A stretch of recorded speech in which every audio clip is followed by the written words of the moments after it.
নমস্কার, রসিমার ফ্যামিলিতে আপনাদের স্বাগত জানাই।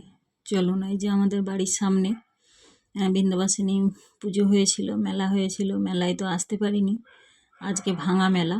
তাই ওই ছেলে তো প্রতিদিনই এসেছে ওর বাবার সঙ্গে, কিন্তু আমিই আসতে পারিনি। এত গরম, বেরোতে ইচ্ছে করছিল না। তারপরে যদি এলাম এই যে ভাঙা মেলায়, তো আমার বন্ধু আর আমি করে এসেছি। আমি বলি চল একদিন ঘুরে আসি, দেখে আসি বলে তাই এই যে বেরিয়েছি। আমি কোনোদিন ভাঙা মেলায় আসিনি। আর প্রথমত এদেরকে এইসব জিনিস না চড়ালে গোটা মেলাটা আপনাকে ভালোভাবে ঘুরতেও দেবে না, আর শান্তিতে দাঁড়াতেও দেবে না। তো অ্যাকচুয়ালি আমার বন্ধুর ছেলেও আগে থেকেই এসেই জাম্পিং করছিল, তো ওর সঙ্গে দেখা করবো বলে এসে আমার ছেলেও তো ছাড়লো না। আর যেহেতু আজকে ভাঙা মেলা, তো 10 টাকা ডিসকাউন্ট দিচ্ছে, মানে 40 টাকা করে নিত, তো এখন 30 টাকা করে নিচ্ছে। তো সেই জন্য তো কাল থেকে আবার বন্ধ হয়ে যাবে, তা সেই জন্য ওই চড়ে নিচ্ছে। বন্ধ হোক না হোক 1-2 দিন মনে হয় থাকে। তো অ্যাকচুয়ালি মেলাটা 15 দিনের মতো চলে, সেই জন্য মানুষের আর আগ্রহ থাকে না। 15 দিন ধরে কত বাচ্চা কাচ্চা আসবে, যেহেতু ছুটি থাকে স্কুল এই সময়টা, তো খুব মজা করে ওরা এনজয় করে। আর এই যে টুকিটাকি কয়েকটা দোকান আছে, লোকজন সেভাবে নেই, নাহলে ভীষণ ভিড় হয় এই মেলাটায়, প্রচুর পরিমাণে। আগেও আপনাদের সঙ্গে শেয়ার করেছি। গত বছর সম্ভবত এসেছিলাম, সেই ব্লগে হয়তো শেয়ার করেছি, কিংবা তার আগে। আর এই ফুলের দোকানটায় এসে তো আমরা আটকে পড়েছি। এত অপূর্ব সুন্দর সুন্দর ফুল এখানে লাগানো আছে, সব আর্টিফিশিয়াল, মানে দারুণ লাগছে। আর এই যে একজন নিচ্ছে এই পদ্মটা, খুব সুন্দর লাগছে। মানে কি বলবো, এখান থেকে ও নড়ছে না, আমার বন্ধুও নড়ছে না, আমিও নড়ছি না, দুজনে মিলেই ভিডিও করছি।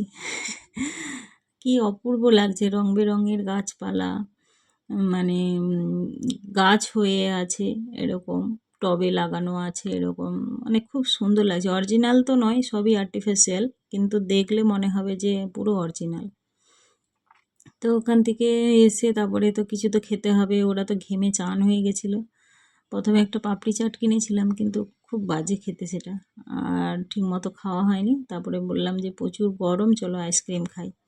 তো সবাই একটা একটা করে পছন্দ মাফিক আইসক্রিম নেওয়া হচ্ছে। তারপরে একটুখানি মিষ্টি ফিষ্টি নেব, বাড়ি যাব। আর মেলায় সেভাবে লোকজন নেই, তো ভালোও লাগছে না।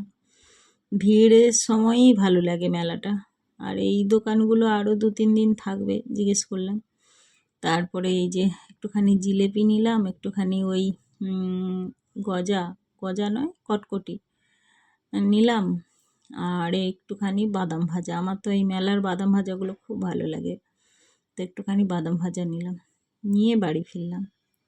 এটা তারপরের দিন এই যে ছেলেকে নিয়ে, আর এই যে কতগুলো বাচ্চা সামনে দেখতে পাচ্ছেন, এগুলো সব মাঠে খেলে। আজকে যাচ্ছি দমদমে প্র্যাকটিসে।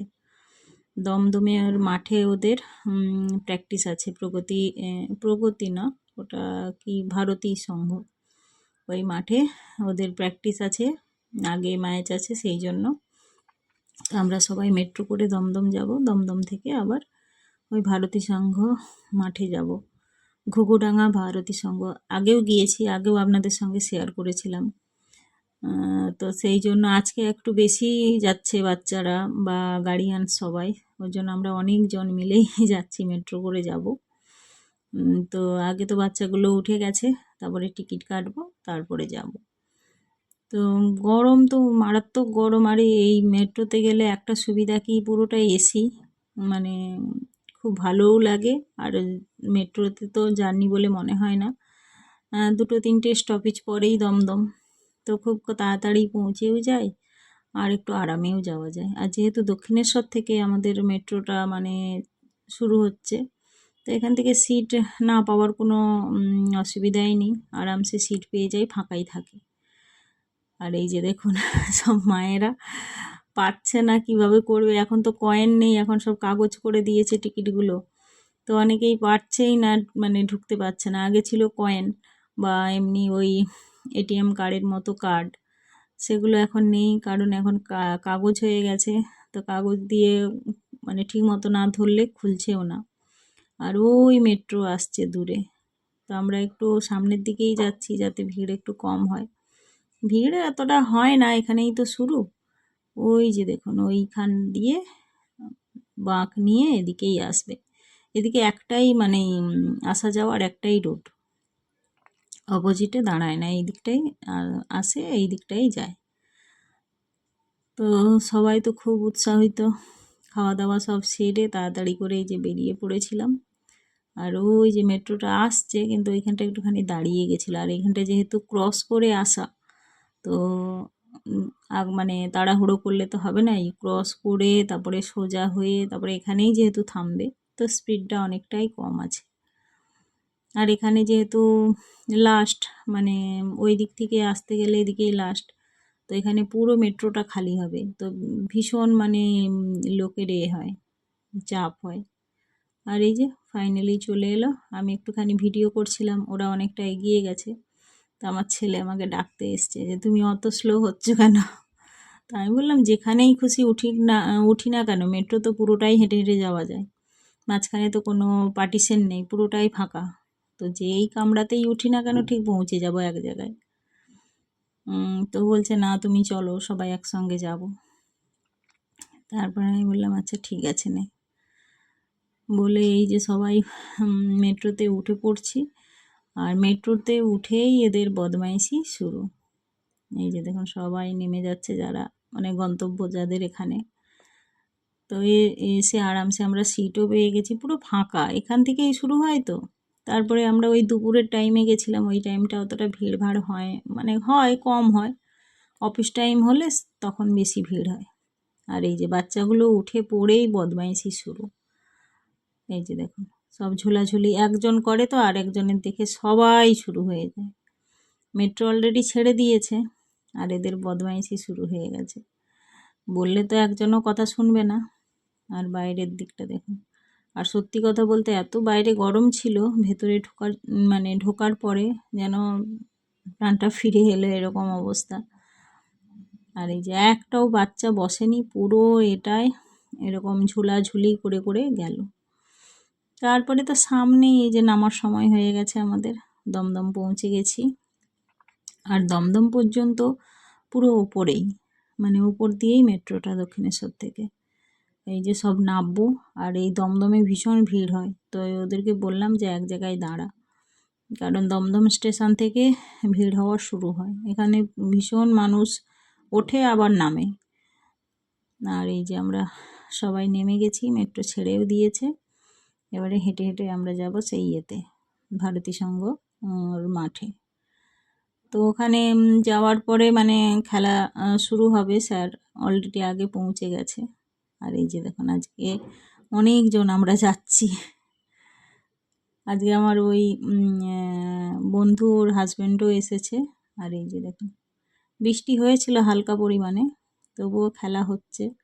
আর এই মাঠটা দেখুন, এই মাঠটায় আগেও আপনাদেরকে মানে এসেছিলাম, আপনাদের সঙ্গে শেয়ার করেছিলাম। এই যে দেখুন এই যে লাইট পোস্ট দেওয়া আছে, তো এখানেই খেলা হবে। খেলা বলতে মানে প্র্যাকটিস, ম্যাচ ট্যাচ কিছু না, যে আগে কোনো ম্যাচে যদি ওরা যায় তাহলে ওদেরকে মানে সিলেক্ট করবে ওর মধ্যে থেকে যারা ভালো খেলে, তো সেই জন্য প্র্যাকটিসের জন্য আসা। আরও স্যারের আরও স্টুডেন্ট আছে অন্যান্য জায়গা থেকে, তারা আসে। তারপরে যে প্র্যাকটিস করানোর পরে বাড়ি চলে এসেছি। বাড়ি এসে দেখছি মেয়ে পাস্তা বানাচ্ছে, আর আমার ছেলে পাস্তা খেতে খুবই ভালোবাসে। সবাই আমরা ভালোবাসি, কিন্তু ও অতিরিক্তই ভালোবাসে। মানে যেদিন পাস্তা হবে সেদিন আর রাত্রে কিছু খায় না, ওই পাস্তা খেয়েই ঘুমিয়ে পড়ে। একটু পরিমাণটা বেশি দিতে হবে। তাই মেয়ে যে সব কিছু করছে, তো মেয়েরা একটুখানি বড় হলে মানে মায়েদের জায়গায় চলে আসে। তো এই বয়সে যদি ছেলে হতো এই কাজটা কিন্তু করতো না, হয়তো ব্যতিক্রম দু একটা ছেলে করে, কিন্তু মেয়ে বলে ওই এর আগেও অনেক কিছু করেছে, আপনাদের সঙ্গে শেয়ার করা হয় না। এখন চা করাটা ভালো শিখে গেছে, চা যখন তখনই চা করে, বা আন্টি পড়াতে আসে চা করে দেয়, লিকার চা হোক দুধ চা হোক, এখন মোটামুটি ভালো করতে পারে। তারপরে এই যে সবজি টবজি সব নিজে কেটেছে, কেটে নিজে এই যে ভাজতে দিয়েছে। মাঝে মাঝে জিজ্ঞেস করছে মা কী করব, এটা করব সেটা করব, তারপর ডিম ভাজা করে দিয়েছে। তো আমি বললাম হ্যাঁ ঠিক আছে, যেমনই হোক একটু তো শিখুক, ভুল ভ্রান্তি তো হবেই। আমরাও কখনো পারফেক্ট ছিলাম না, আমরাও ভুল ভ্রান্তি করেই তারপরে মানে শিখেছি। তাই যে সব মশলাগুলো দিয়ে দিচ্ছে, এগুলো পাস্তা মশলা, দিয়ে বললাম যে নেড়ে নে, তারপরে পাস্তাটা দিয়ে দিবি, দিয়ে ভালো করে নাড়বি আর দেখবি মানে মিশে যাবে। আর সত্যি কথা বলতে গ্যাসের ধারে বাচ্চাকে পাঠাতে ভয় লাগে, কিন্তু কিছু করার নেই, কারণ কিছুদিন আগে তো আমি অসুস্থ হয়ে গেছিলাম, মানে আমার অপারেশন হয়েছিল, তখন আমার মেয়ে টুকটাক করতো, কিছু করার নেই, তখন আমিও করতে পারছি না বা ওর বাবা বাড়িতে নেই, তখন তো ওকে করতেই হবে।